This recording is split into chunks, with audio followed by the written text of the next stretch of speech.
और इसमें विषय होगा जल जीवन मिशन में जो कठिनाइयाँ आती हैं, जो टेक्नोलॉजी यूज़ होता है, जो लेटेस्ट टेक्नोलॉजी है, लेटेस्ट प्रोडक्ट जो होते हैं, उसका एग्जीबिशन लगाया गया है। ये एग्जीबिशन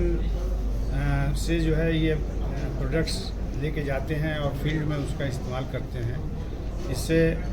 जो वाटर सप्लाई में जो कमियां रह जाती हैं, उन कमियों को दूर करने में ये कॉन्फ्रेंस बहुत ही मददगार होता है। ये कार्यक्रम बहुत ही महत्वपूर्ण कार्यक्रम है क्योंकि पानी का विषय है और ये पूरे देश के 1200 लोगों से ज़्यादा लोग इसमें भाग ले रहे हैं।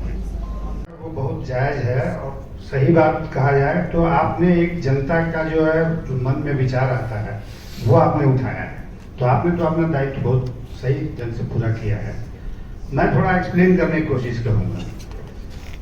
एक्चुअली अभी मैडम ने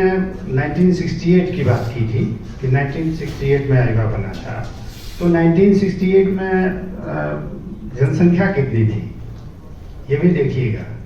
क्योंकि जो ये पानी है, पानी जो है पानी की एक निश्चित मात्रा है जो आपके एरिया में उपलब्ध है और उस निश्चित मात्रा से ही वो बंटना है और जो आबादी है वो बहुत तेजी से बढ़ रही है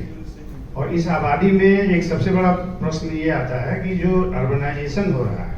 अर्बनाइजेशन में कम एरिया में ज़्यादा लोग रहने लगते हैं, तो उस पानी को हम किस तरह से मैनेज करें, तो ये मैनेजमेंट ऑफ वाटर इसमें आ जाता है। और अब आज दुनिया में अगर देखा जाए तो अभी सिंगापुर में हम लोग गए थे। सिंगापुर में चारों तरफ से समुद्र है, सैलाइन वाटर है और सैलाइन वाटर को ट्रीट करने में और पानी पीने लायक बनाने में बहुत पैसा खर्च होता है, लेकिन सिंगापुर में 24/7 है। तो वो किस वजह से है? क्योंकि वो मैनेजमेंट ऑफ वाटर जो है वो कर रहे हैं और हम उतना नहीं कर पा रहे हैं। इसमें हम लोगों को मानने में कोई बुराई नहीं है अभी, क्योंकि हम अभी क्वांटिटी पे जोर दे रहे हैं कि हम सब तक पहुंच जाएं। तो ये जल जीवन मिशन है और ये सब प्रोग्राम्स हैं, लेकिन इसमें अभी आप लोगों ने सुना होगा, एक हफ्ते पहले की बात है, भोपाल में सारे वाटर सप्लाई मिनिस्टर्स का जो है वहाँ पे मीटिंग हुई थी और वाटर विजन एट 2047 एक ये विजन आया है और इस विजन का जो है 3-4 मूल मंत्र है। वो है कि कोऑपरेशन, कोऑर्डिनेशन एंड कोलैबोरेशन। अब ये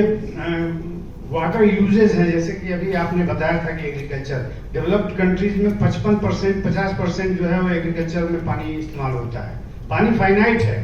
पानी की मात्रा जो है वो बढ़ घट नहीं सकती, उतनी ही है, लेकिन हम अगर एग्रीकल्चर में ही 80% यूज कर रहे हैं, आज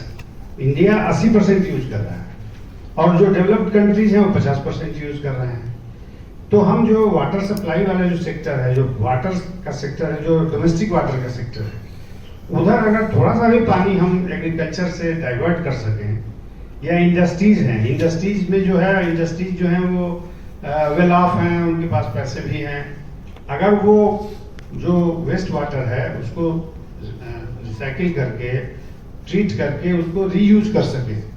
तो उतना इंडस्ट्री का पानी बच जाएगा और इतना एग्रीकल्चर का पानी बच जाएगा। 5% अगर हम कर सके तो वो 5-7% अगर बढ़ जाएगा। केवल 10% हम वाटर रिसोर्सेज का 10% पानी डोमेस्टिक वाटर में यूज करते हैं और गवर्नमेंट ऑफ इंडिया ने जो है टॉप प्रायोरिटी अकॉर्ड किया हुआ है कि वाटर सप्लाई को पहला प्रायोरिटी है। तो जो आपका प्रश्न है कि आज भी समस्या बनी हुई है, मेन बात ये है, तो वो बनी हुई है और अगर हम ये अगर ये ना करते होते, जितने प्रोग्राम्स चल रहे हैं, आपने ये भी बताया होगा कि इतने प्रोग्राम्स चल रहे हैं लेकिन तब भी नहीं हो रहा है, अगर इतने नहीं चल रहे होते तो क्या पोजीशन होती, इसके पे भी विचार करिएगा।